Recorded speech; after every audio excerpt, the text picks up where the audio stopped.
Hi my dear शिवानु परंपरा क्विटीज। आज मैं पूर्व काल में विष्णु शर्मा जी से कही गई पंचतंत्र की कहानियों में से एक कहानी सुनाना चाहती हूँ। उस कहानी का नाम है कबूतर और शिकारी की कहानी, the pigeon and the hunter's tale. यह कबूतर और शिकारी की कहानी है। क्या आप सब कहानी सुनने के लिए तैयार हैं? अगर है तो फिर देर किस बात की, चलिए कहानी में प्रवेश करते हैं। Panchatantra stories number 5। एक जंगल था। उस जंगल में एक बड़ा बरगद का पेड़ था। उस पेड़ पर कई पक्षी रहते थे, जिनमें एक कौवा भी था। उस पेड़ के नीचे कुछ कबूतर रोज आते थे और वहां पड़े दाने कूकर खुशी से अपना समय बिताकर चल जाते थे। यह सब वह कौवा देखता रहता था और उनसे दोस्ती करना चाहता था।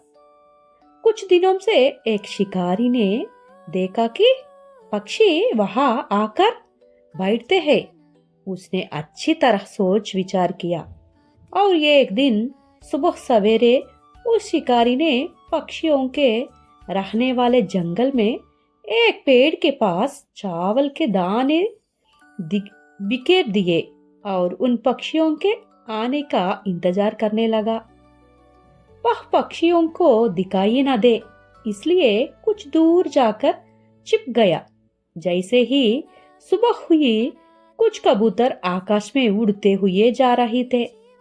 उन्होंने जमीन पर बहुत सारे दाने पड़े हुए देखे। एक कबूतर ने कहा, देखो वहाँ दाने हैं, हमें कहीं दूर तक जाने की क्या जरूरत है, हम तुरंत नीचे उतरकर खा लेती है।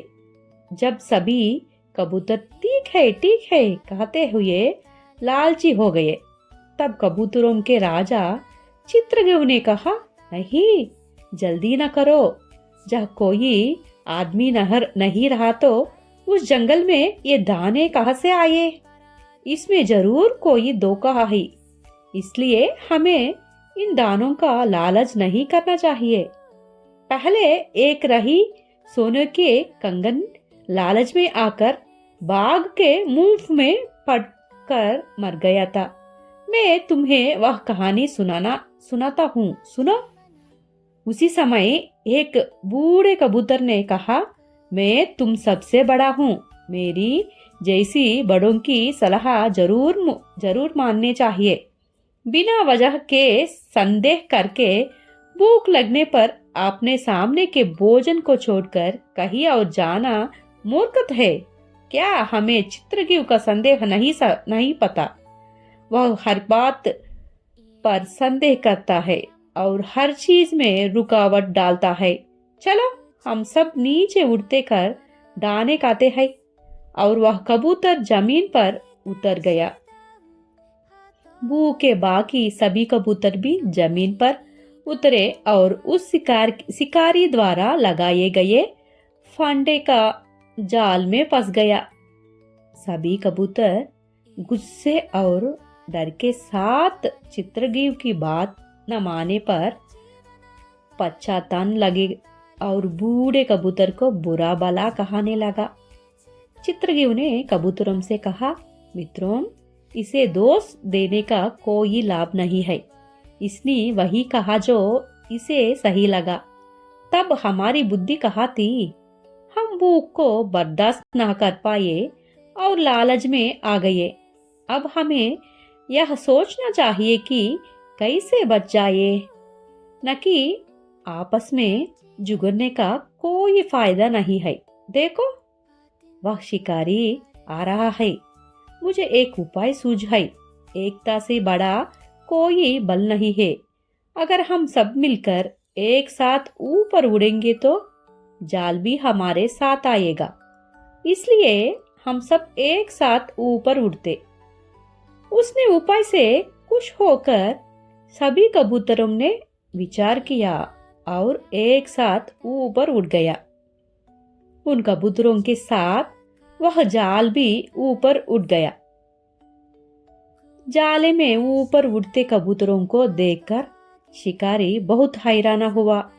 उसने सोचा, कबूतर न मिले तो कोई बात नहीं, कम से कम मेरी रोजी रोटी का आधार वह जाले में हिल जाए।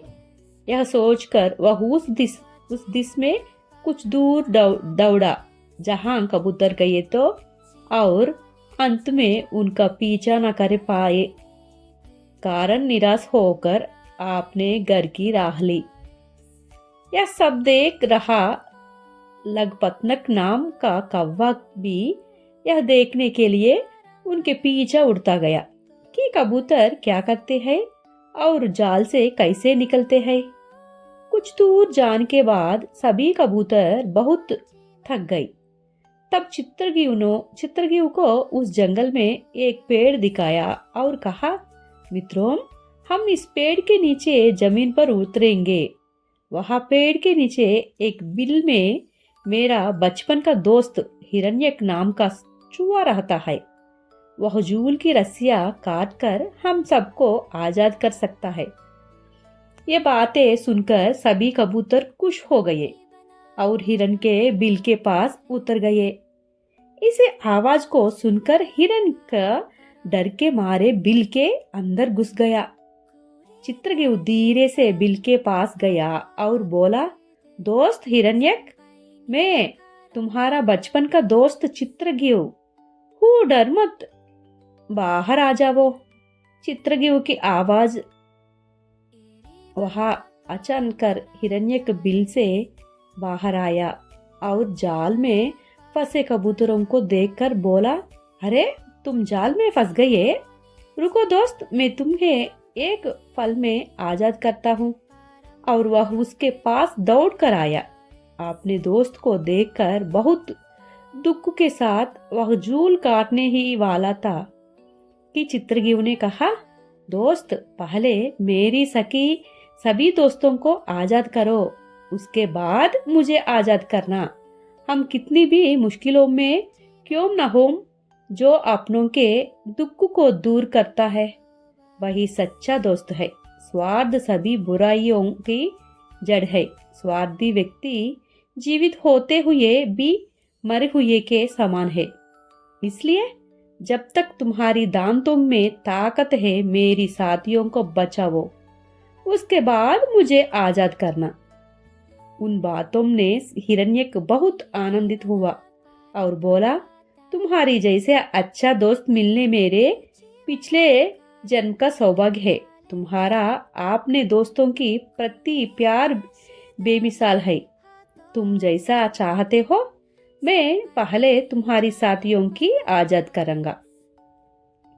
सब लोग उस बात को सुनकर खुश हो रहे थे और वह चूहा बड़े उत्साह से जाल की रस्सियां काटकर सभी कबूतरों को जूल से आजाद कर दिया।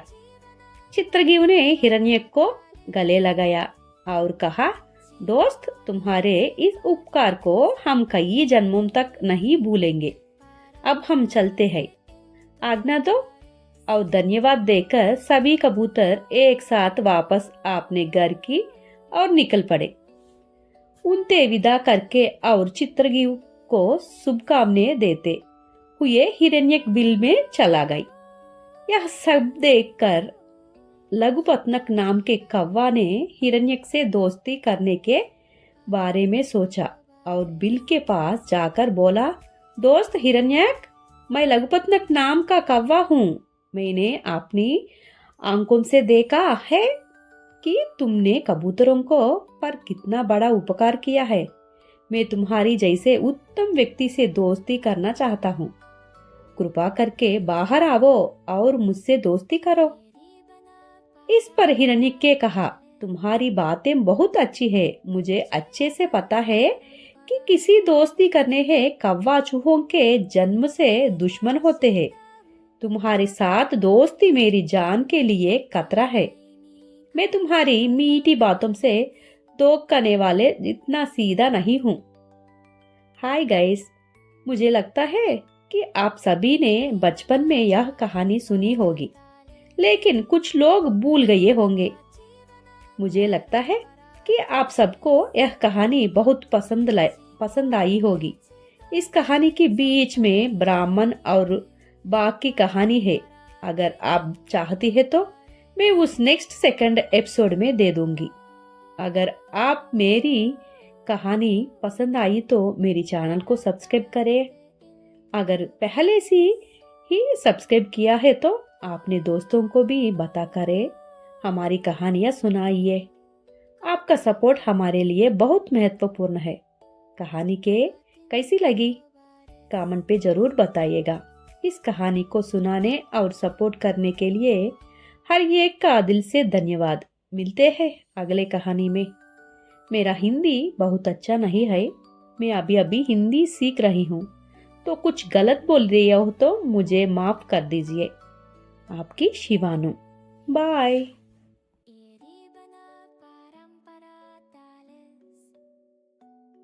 Kuchiwana